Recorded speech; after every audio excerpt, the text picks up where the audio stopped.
Hi to everyone. ఇవాళ మనం mesh analysis అంటే ఏంటో అది ఎలా ఉపయోగించాలో నేర్చుకోబోతున్నాం. ఫస్ట్ ఆఫ్ ఆల్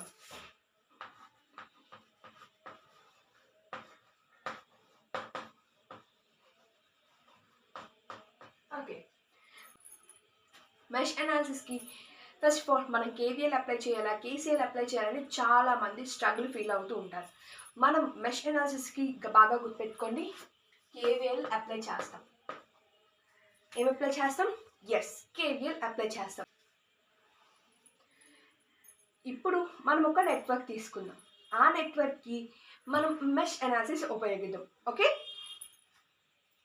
ఇప్పుడు ఈ నెట్వర్క్కి మనం మెష్ అనాలిసిస్ ఉపయోగిద్దాం. నేను చిన్న నెట్వర్కే తీసుకున్నాను. ఓకే, ఫస్ట్ ఆఫ్ ఆల్ ఏదైనా సర్క్యూట్ ఇచ్చేటప్పుడు మనకి మెష్ అనాలిసిస్ యూస్ చేసి మనకి కరెంట్స్ కానీ వోల్టేజెస్ కానీ అడిగేటప్పుడు మీరు ముందు కనిపెట్టాల్సింది లూప్స్. ఎన్ని లూప్స్ ఉన్నాయో అన్నది మీకు తెలియాలి. సో ఇప్పుడు ఈ సర్క్యూట్కి మనం మెష్ అనాలిసిస్ ఉపయోగించాలి. లూప్స్ ఎన్ని ఉన్నాయి? ఇక్కడ లూప్స్ ఉన్నాయి, 2 లూప్స్ ఉన్నాయి. ఫస్ట్ ఆఫ్ ఆల్ 2 లూప్స్ ఉన్నాయి.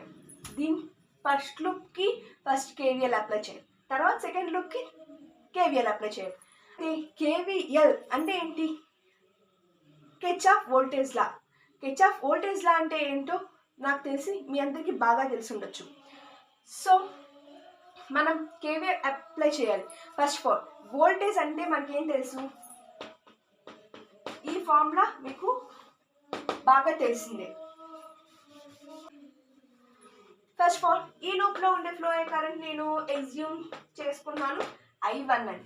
ఈ లూప్లో ఉండే కరెంట్ నేను I2 అని తీసుకుంటున్నాను. Okay okay, first of all మీరు బాగా గుర్తుపెట్టుకోవాల్సింది ఏంటో తెలుసా? సింబల్స్ అంటే సైన్స్.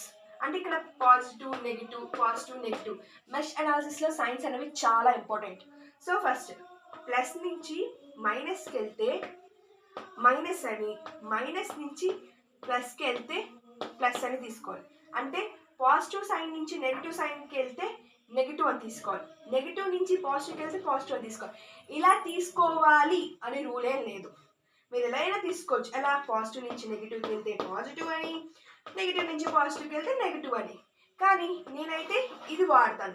ఇది మీరు రిమెంబర్ చేసుకోవాలి. ఒకవేళ మీరు ఆపోజిట్గా తీసుకున్నారంటే మీరు ఎస్యూమ్ నేను సైన్స్ అనేవి మీరు చూసుకోవాలి. ఓకే, ఇప్పుడు పాజిటివ్ నుంచి నెగిటివ్కి వెళ్తుంది.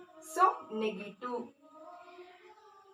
వి అంటే ఏం తెలుసు? ఐఆర్ అంటే ఇది RI. సో ఏమవుద్ది? 2 × I1. నెక్స్ట్ ఇప్పుడు ఇందులో ఫ్లో అయ్యే కరెంట్ ఫస్ట్ పాజిటివ్ నుంచి నెగిటివ్కి వెళ్తుంది. సో -1. ఇంట్లో ఎన్ని కరెంట్స్ ఫ్లో అవుతున్నాయి? 2 కరెంట్స్ ఫ్లో అవుతున్నాయి. మీరు బాగా గుర్తుపెట్టుకోవాలి. చాలామంది మిడిల్లో ఇదే మిస్టేక్ చేస్తారు. 2 లూప్స్ మధ్య ఒక రెసిస్టెన్స్ ఉంది అంటే ఎప్పుడు కూడా ఆ రెసిస్టెన్స్లో ఆ 2 కరెంట్స్ ఫ్లో అవుతున్నట్టు. అయితే ఈ లూప్లో కరెంట్స్ ఎలా తీసుకోవాలి? I1 + I2 అని తీసుకోవాలా? సో I1 - I2 అని తీసుకోవాలి. చాలామంది చెప్తారు I1 - I2, I1 + I2. వాళ్ళు ఎలా చెప్తున్నారంటే based on the direction. So నేను దీని డైరెక్షన్ ఇలా ఉంది అండ్ దీని డైరెక్షన్ ఇలా ఉంది. సో ఈ 2 ఆపోజిట్లో ఉన్నాయి కాబట్టి నేను I1 - I2 అని తీసుకుంటున్నాను. సో ఏమంటారు? I1 - I2. అండ్ నెక్స్ట్ ఇది నెగిటివ్ నుంచి పాజిటివ్కి వెళ్తుంది. సో +100 = 0. దీన్ని సాల్వ్ చేసుకున్నాం అనుకోండి, ఇలా వస్తుంది అన్నమాట.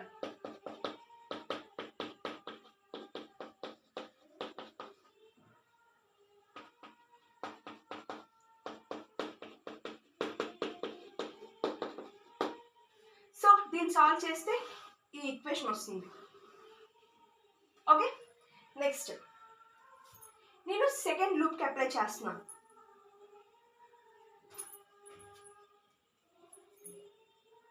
సెకండ్ లూప్కి అప్లై చేస్తున్నాం.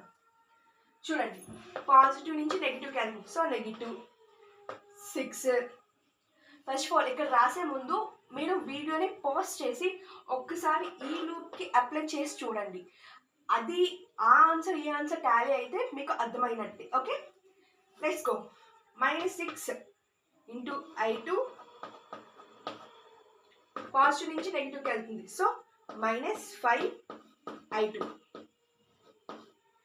ఇది నెగిటివ్ నుంచి పాజిటివ్కి వెళ్తుంది. Positive i1 - i2. ఎందుకు? ఇక్కడ ఆల్రెడీ దీంట్లో ఫ్లో అయ్యే కరెంట్ ఇదే అనుకున్నాం కాబట్టి = 0.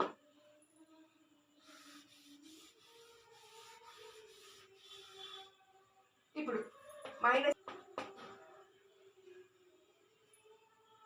-i2 -5i2 + i1 - i2 = 0. -6 -6 -6 -12 + i1 -12i2 = 0. ఇప్పుడు ఈ ఈక్వేషన్ని సాల్వ్ చేయాలి మనం.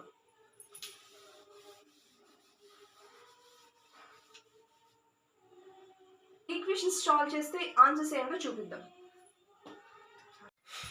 మనం ఈ రెండు ఈక్వేషన్ సాల్వ్ చేస్తే i1 ఏమొచ్చు 34.2 అండ్ i2 ఏమొచ్చు 2.8. ఇది ఆన్సర్స్ అన్నమాట. సో ఇది మనం మెష్ అనాలిసిస్ యూజ్ చేసి కరెంట్స్ ఫైండ్ అవుట్ చేసే విధానం. అండ్ వోల్టేజెస్ కావాలంటే V = IR. సో ఇది ఫార్ములా.